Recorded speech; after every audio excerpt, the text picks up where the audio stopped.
આ બધા અહીંયા આવે ને ફોરેનમાં એટલે ઓલી 3 બેગ લે, એક હરકી, એક બધાથી મોટી, એક એનથી નાની ને એક ઓલી કેબિન સૌથી નાની કેબિનની બેગ. એટલે એમાં 10-15 હજાર રૂપિયા નો નખાય.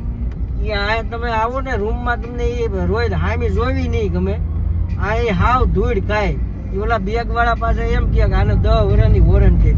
હવે તમારે અહીંયા આવવું હોય એકવાર અને એકવાર જવું હોય પછી તમને નહીં ગમે એ. અને 3 પાછા તમે તો મારે કલર એવા સિલેક્ટ કરવા જાવ, 3 ની તો વિચારે કેવા કલરની બેગ લેવી. એટલે એ બેગ લેતા નહીં, ખોટા 10-15 હજાર એમાં નાખતા નહીં. એ કાંઈ કામની નથી. એની કરતાં છે ને વિમલના ઠેલા લઈને આવજો. એ એમ થાય હંકેલીને મૂકી દેવા, તમને રૂમમાં કંઈક જગ્યા મળશે. અને ઓલી તમે 15-15 હજાર 20-20 હજાર રૂપિયાની બેગું લ્યો છો ને, એમાંય પાછા તમે ઓલું રેપ મારો અને એરપોર્ટ ઉપર ઓલી ટ્રોલીમાં મૂકીને પાછો ફોટો પાડવાની દેખાડવા. એક ફોટા હાટું તમારે 20,000 રૂપિયા નાખવાના 3 બેગમાં.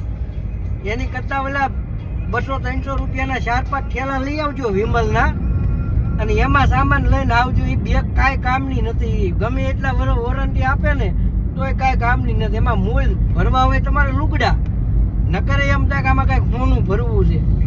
એટલે વિમલના ઠેલા લઈને આવજો. એ બેગમાં તમને રાખવામાં ઘરે જગ્યાએ નહીં મળે ભાઈ. એટલે એવા કોઈ ખોટા ખર્ચા ન કરતા. અને વિમલના ઠેલા હોય ને એની જેવું મજબૂત કાંઈ ન આવે. એટલે એ ઠેલા ભરીને આવજો. ખોટા ઓલા બેગમાં પૈસા નાખતા નહીં. એમાં કલર બલર મેચિંગ ન કરવાનું હોય. એ ગમે એવો ઠેલો હોય એમાં મૂળ આપણે ભરવાના છે કપડાં જ ને. એટલે બીજું કાંઈક લાવજો. બેગ એવા ખોટા પૈસા દઈને ન લાવતા. પડી હોય તો બરાબર છે, બાકી નવી કોઈ ન લેતા. આ કાંઈ કામની નથી. એલા ભાઈ તમે એ બેગું લઈને આવો ને એ ઘડીક વાર સારું લાગે 5 મિનિટ. પછી જેવા તમે અહીં ઉતરીને ઘરે પૂગો ને મહિનો થાય ને એટલે પછી તમને એમ થાય કે આ બેગ નહોતી લેવાની. એટલે એ કાંઈ કામનું નથી. એટલે બહુ ઉપાધિ કર્યા વગેરે એવી બેગું ન લેતા. ને આ કોઈ તમ તાર સામું જોવા વાળો નથી. તમે વિમલનો ઠેલો લઈને આવો ને તોય તમને કાંઈ કોઈ કહેવાનું નથી. એટલે એ ખોટા 20-20 હજાર રૂપિયાની બેગું ન લેતા ને વિમલના ઠેલા લઈને આવજો અહીંયા.